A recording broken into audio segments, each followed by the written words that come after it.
tout le monde, on se retrouve avec une nouvelle vidéo et je vais vous parler des lectures que j'ai faites durant le mois de novembre.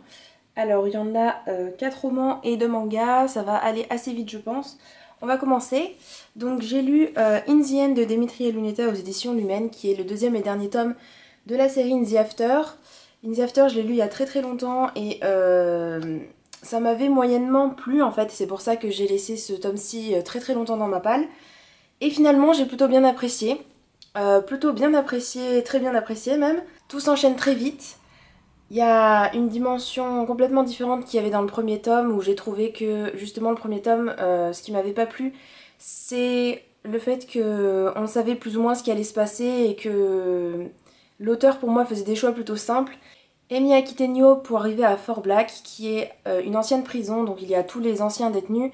Comme il y a une invasion d'étranges créatures, tout le monde s'est réfugié donc à Fort Black. Et donc il y a les prisonniers qui sont des meurtriers et tout ça, qui côtoient les gens qui sont des gens plutôt normaux. Il y a toujours des meurtres par-ci par-là, on sait pas vraiment qui a tué, mais on a des suspicions et tout ça. Enfin vous voyez un petit peu, c'est pas du tout sécurisant. Et pourtant, Amy préfère largement Fort Black à New Hope. Elle va découvrir un petit peu ce monde-là où la loi du plus fort est la meilleure. Le livre est assez prenant, il y a beaucoup d'action. Ce deuxième tome m'a beaucoup plu du coup par rapport au premier. La fin était un petit peu trop ouverte à mon goût, il n'y avait pas vraiment de fin explicite. Comment dire, enfin vous voyez, j'ai pas trouvé que le roman se terminait comme j'aurais voulu. Mais sinon c'était une bonne lecture et je regrette pas du tout d'avoir lu cette histoire. Et je lui ai mis 8,5 sur 10. J'ai aussi lu Witch Hunter, le premier tome de Virginia Baker, je ne sais pas, aux éditions Pocket Jeunesse. Ce livre-ci m'a bien plu aussi, un petit peu moins que Clean the End. On suit une jeune fille qui s'appelle Elisabeth, qui est chasseuse de sorcières et de sorciers, puisque dans ce monde-là, on n'a pas le droit de pratiquer la magie. Et en fait, elle va se retrouver elle-même en prison, au tout début de l'histoire, à cause de quelque chose qu'elle détient et qu'elle ne devrait pas avoir. Et du coup, c'est elle qui va être chassée, enfin elle va s'enfuir grâce à quelqu'un. Et elle va se retrouver du côté des sorciers finalement, alors qu'au début elle était chasseuse de sorcières. Elle va passer pas mal de temps cachée, on va rencontrer des personnages plutôt sympathiques. J'ai bien aimé cette histoire, mais je ne me rappelle quasiment plus de ce qui se passe. Donc c'est pour vous dire qu'il ne m'a pas vraiment marqué. Je ne me rappelle quasiment pas des événements. Donc je lirai la suite, je pense. Mais il va falloir que je me replonge vite fait, que je feuillette pour regarder vite fait ce qui se passe si je veux continuer. Parce que ça m'a bien plu, mais l'univers ne m'a pas marqué. Et voilà, j'étais bien dans le livre quand je l'ai lu, mais je ressors pas franchement avec une idée très marquée et très ancrée de cette histoire. Et du coup, je lui ai mis 7,5 sur 10. J'ai ensuite lu La Marque d'Anne Loyer aux éditions Bulle de Savon, qui est un livre post-apocalyptique. Que j'ai bien apprécié mais sans plus. Dans ce monde-là, il n'y a plus d'eau, le climat est complètement déréglé, tout est désertique et les gens vivent dans des tentes et ils se font livrer de l'eau par la cité d'à côté qui est Chios et donc ils dépendent vraiment de cette cité-là. Et en échange donc de cette eau, les gens, donc les habitants des tentes, doivent envoyer leurs enfants dans la cité d'à côté. Mais tout le monde ne peut pas envoyer ses enfants puisque seuls les enfants avec une marque sur le front peuvent partir. Et c'est ces familles-là d'ailleurs, avec les enfants qui ont des marques, qui peuvent avoir de l'eau, sinon les autres sont dans une autre partie de la ville et ils sont traités comme des moins que rien. Donc voilà en gros le décor. On va rencontrer Sika et Sek qui sont un garçon et une fille qui ont la marque. Et tous les deux doivent partir très bientôt pour la cité Chios.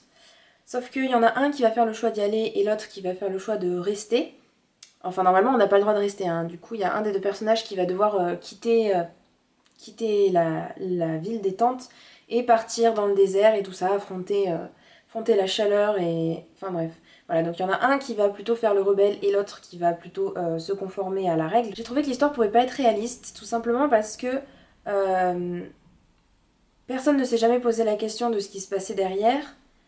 Et il y a d'un côté, vous voyez, il y a d'un côté la ville avec les tentes, l'autre côté la ville voilà, magnifique où on voit les tours et tout ça.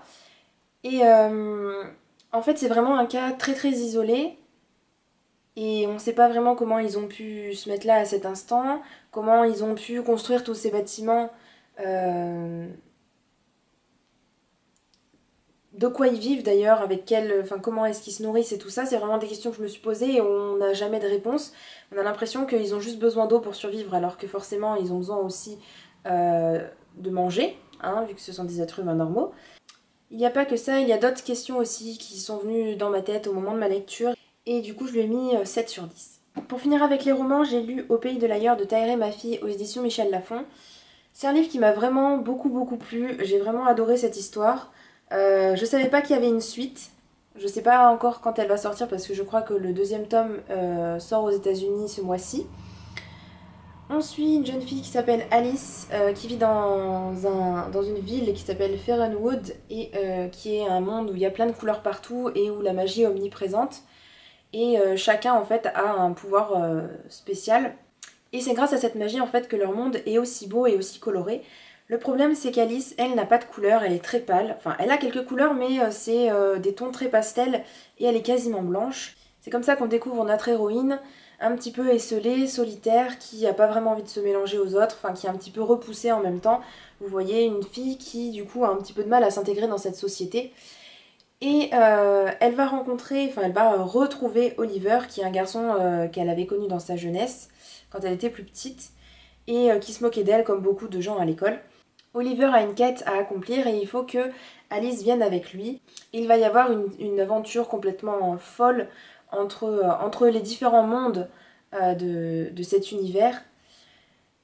Et c'était vraiment fantastique, c'était vraiment magique. Le monde créé est totalement fou.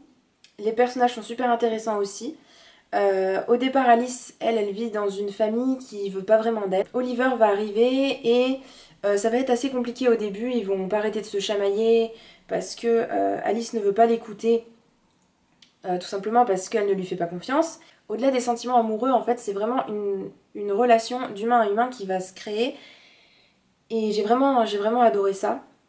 Donc pour les personnages, c'était vraiment des personnages que j'ai trouvé très réalistes avec des forces de caractère assez impressionnantes et j'ai vraiment adoré ces personnages.